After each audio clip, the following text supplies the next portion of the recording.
Our stories used to be so simple. We had a beginning, a middle, and an end. But ever since we moved to this awful city, everything's gotten so confused. Look, I didn't kill anyone. And I'm supposed to just believe you. Snow. I just want you to be careful. I almost lost you once, and... I'm not yours to lose. I'm not going to be an errand girl for Crane anymore. She looks like Holly. It's not Holly, it's her sister Lily. She was hooking to pay down debt. Eventually, the only people she owed were at her work. You know, that shithole club, the Puddin' and Pie. My name is Nerissa. Well, Nerissa, I've got some questions. The open arms. Oh my god.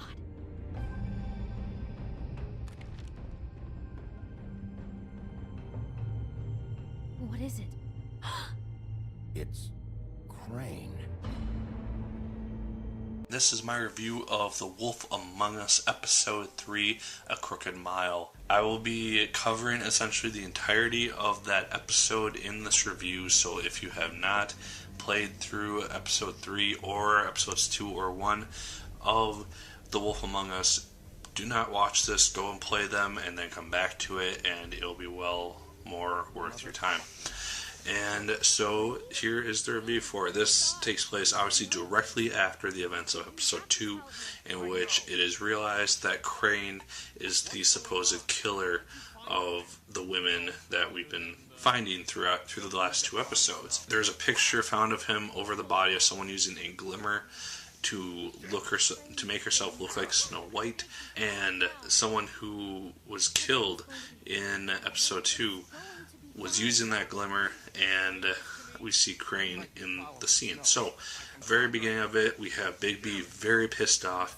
He's going after Snow to try to make sure she is okay. So he locates her at the funeral for this person. He informs Snow White about what happened, and very quickly Tweedledee and Tweedledum show up to the funeral, cause a disturbance. They are asking Big B to just lay off the whole case and stop investigating it further, or else there will be consequences. He, at least in my version of events, he refuses, and then they start trying to shoot up the place, which is stupid.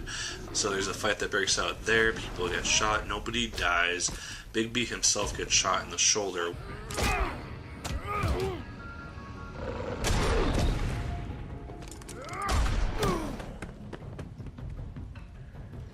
Which causes choices that you make for the remainder of the episode to have very big consequences, just because if you try to be aggressive and hit people, you will cause some sort of pain to yourself, and your attacks won't be nearly as effective.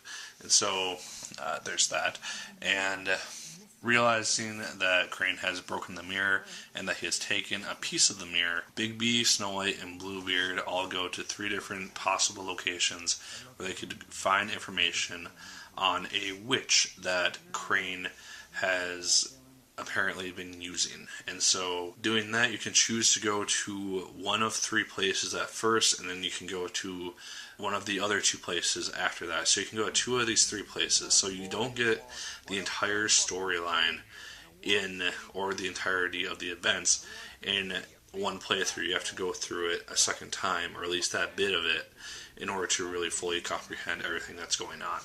And that part is really interesting to me. So doing that, you come to the realization that the witch that Crane has been using is named Auntie Greenleaf. You pay her a visit. You interrogate her in your own lovely Big B-esque fashion. And her scene is very interesting because she appears to be a little girl when you first find her, and then she eventually reveals herself to be this old woman, this old witch, and she has this tree from the Enchanted Forest that she has been using to power her glimmers. And Snow White commands Bigby to burn the tree down. In my version of things, he did not, and she gave information as to Crane's whereabouts. And that's where the story ends. If I'm going to talk about that bit towards the end of the review, so stay tuned for that really quickly. Graphics-wise, in this part of the game are obviously still really, really good. They still have the comic book-esque feel that the Fables comics have. They obviously look crisper and just more fluid. The Telltale is continually getting a lot better at syncing up the different scenes, the different parts of their stories so that there's not a huge amount of lag like there was when these games first started coming out. It's very seamless. It takes about half a minute to load up each different bit of the story, but once it's done, it flows really, really nicely. There's very, very little lag or anything, so that is a very nice bonus for that. Gameplay wise, again, it's more of the same. There's a few scraps that you get in, and then where you have to use action commands. Most of it is looking around an area, selecting different items, looking at it, interrogating people, and just the standard point-and-click adventure type of format. And if you've played episodes 1 and 2 of Wolf Among Us, it's very much the same type of system. Getting to enjoyment now, the enjoyment is very high up there. This is easily the best out of the 3 that are available right now. It's very action-packed. It ends in a way which is very, very exciting, and sets the stage really well for the last 2 episodes, which assumably will conclude the story that they are telling, which at this point involves a man named the Crooked Man, and it's just very, very interesting of a story. So getting to the ending of episode 3 of Wolf Among Us, you locate Crane in a pub, and it's made very clear once you find him that he did not murder these people. He is trying to clear his name as best as he can, and you can just tell by how he's acting that he did not do this crime that he is being accused of. You still have to take him in, though, because earlier in the game it was made clear that he has been taking funds from Fabletown, and so he has to face crime or face punishment for that. As he is being escorted out of the pub by Bigby and Snow, a woman named Bloody Mary shows up with Tweedledee and Tweedledum, and they essentially want Crane because he owes them money and he needs to pay up and be punished.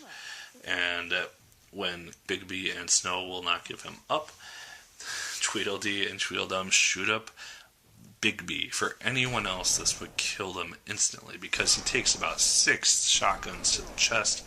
He's down on a wall, and it seems like he's dead at first, and then he starts going super big bad wolf form. He loses all aspects of his human form and just goes full wolf.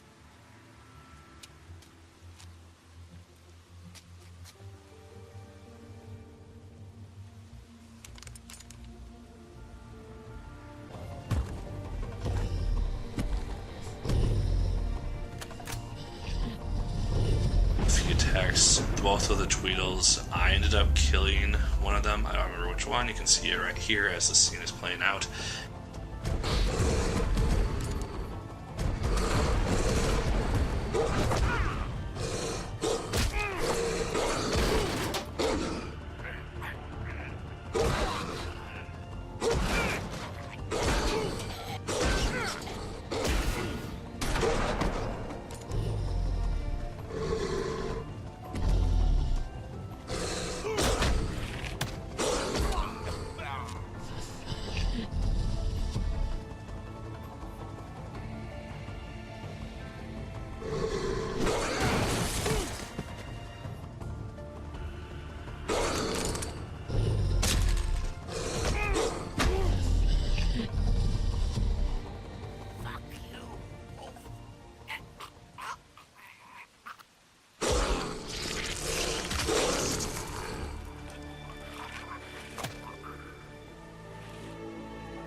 And then Bloody Mary shoots you with a silver bullet, and that takes you down instantly, which was a very scary scene because you don't know if Bigby's going to get killed. I know that he is alive for a long majority of the time in the comics, so it's not likely that they're going to go off in their own universe.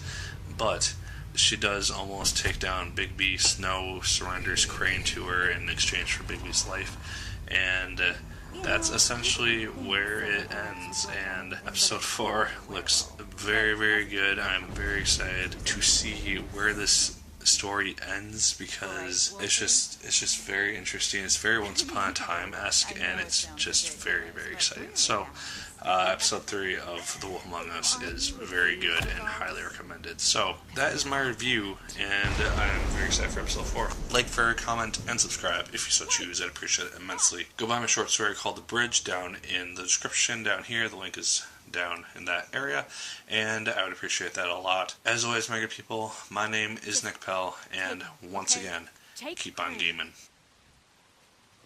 Just stop, please.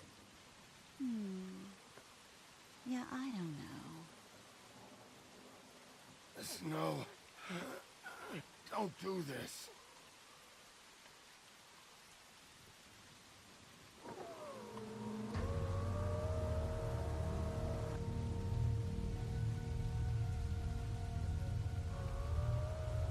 It's your lucky day, kid. Crooked Man says it's okay with him.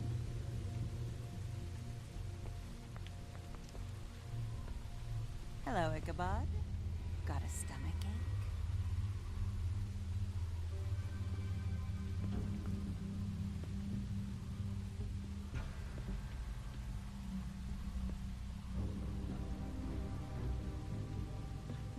Oh, and just between us girls, Crane ain't no killer. I mean, look at his face. Couldn't stick a pig if his life depended.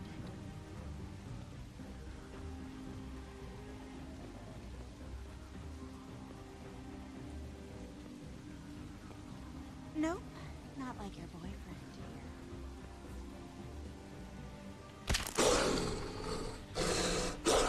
Well, this is gonna be a beautiful relationship we have with you guys. Really, I mean it. I'm jazzed about it. Out with the old, in with the new. Long live the Queen. I'm sure we'll be in touch. See you around.